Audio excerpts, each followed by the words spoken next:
గీతా జయంతి అంటే ఏమిటి? మార్గశిర మాసంలోనే ఎందుకు జరుపుకుంటారు? ఈ పండుగ విశిష్టత, ప్రాముఖ్యత గురించి ఇప్పుడు తెలుసుకుందాం. మాసానం మార్గశీర్షోహం అని శ్రీకృష్ణ భగవానుడు భగవద్గీతలో స్వయంగా చెప్పడం చేత మార్గశిర మాసానికి అత్యంత ప్రాధాన్యత, ప్రాముఖ్యత ఏర్పడిందని పండితులు చెబుతున్నారు. జ్యోతిష్య శాస్త్రం ప్రకారం పౌర్ణమి రోజు చంద్రుడు మృగశిర నక్షత్రానికి దగ్గరగా ఉండటం చేత ఈ మాసమునకు మార్గశిర మాసమని పేరు వచ్చింది. మార్గశిర మాసం దక్షిణాయనంలో ఆఖరి మాసం అవటం విశేషం. మార్గశిర మాసంలో సూర్యుడు ధనురాశిలో సంచరించడం చేత ఈ మాసంలోనే ధనుర్మాస వ్రతములు ఆచరిస్తారని, ఈ మాసం శ్రీ మహావిష్ణువుకి అత్యంత ప్రీతికరమైన మాసమని పండితులు చెబుతున్నారు.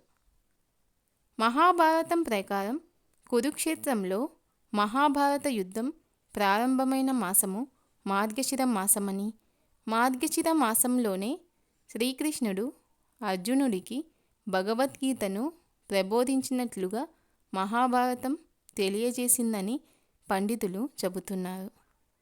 మహాభారతం ప్రకారం మార్గశిర మాస శుక్లపక్ష ఏకాదశి తిథి రోజు శ్రీకృష్ణుడు అర్జునుడికి గీతోపదేశం చేసి తన విశ్వరూప దర్శనాన్ని అందించిన రోజుగా కూడా చెప్పబడిందని, అందుచేతనే మార్గశిర మాసంలో శుక్లపక్ష పాడ్యమి నుంచి పౌర్ణమి వరకు 15 రోజులు విశేషముగా గీతా జయంతిని జరుపుకుంటారు.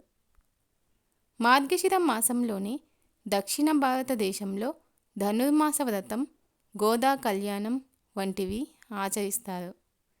మార్గశిర మాసంలో ఏ వ్యక్తి అయినా శ్రీహరి దశావతారాలకు సంబంధించిన ఏ ఆలయాలను సందర్శించినా, విష్ణుమూర్తి ఆలయాల్లో దర్శనాల వంటివి చేసుకున్న వారికి శ్రీ మహావిష్ణువు అనుగ్రహం చేత శుభ ఫలితాలు కలుగుతాయని పెద్దలు చెబుతారు.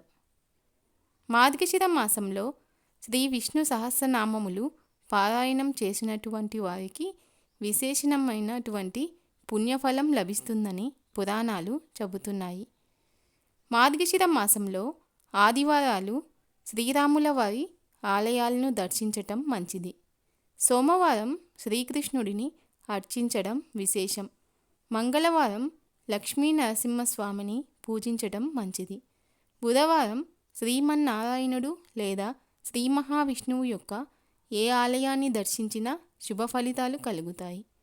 గురువారం వామన, శ్రీరామ ఆలయాలు దర్శించడం శుభ ఫలితాలను ఇస్తుంది. శుక్రవారం అనంత పద్మనాభుడు, పరశురాముడు, బలరాముడు మరియు లక్ష్మీనారాయణ ఆలయాలను దర్శించటం విశేషమైనటువంటి ఫలం. శనివారం శ్రీ వెంకటేశ్వర స్వామిని, మత్స్య, కూర్మ, వరాహ అవతారాలలో ఉన్న శ్రీ మహావిష్ణువు ఆలయాలను దర్శించటం వల్ల శుభ ఫలితాలు కలుగుతాయని పండితులు చెబుతున్నారు. మార్గశిర మాసంలో తెలిసి కానీ తెలియక కానీ భగవద్గీత విన్నా, చదివినా, పారాయణం చేసినా విశేషమైన పుణ్యఫలం కలుగుతుందని శాస్త్రాలు తెలియజేస్తున్నాయి.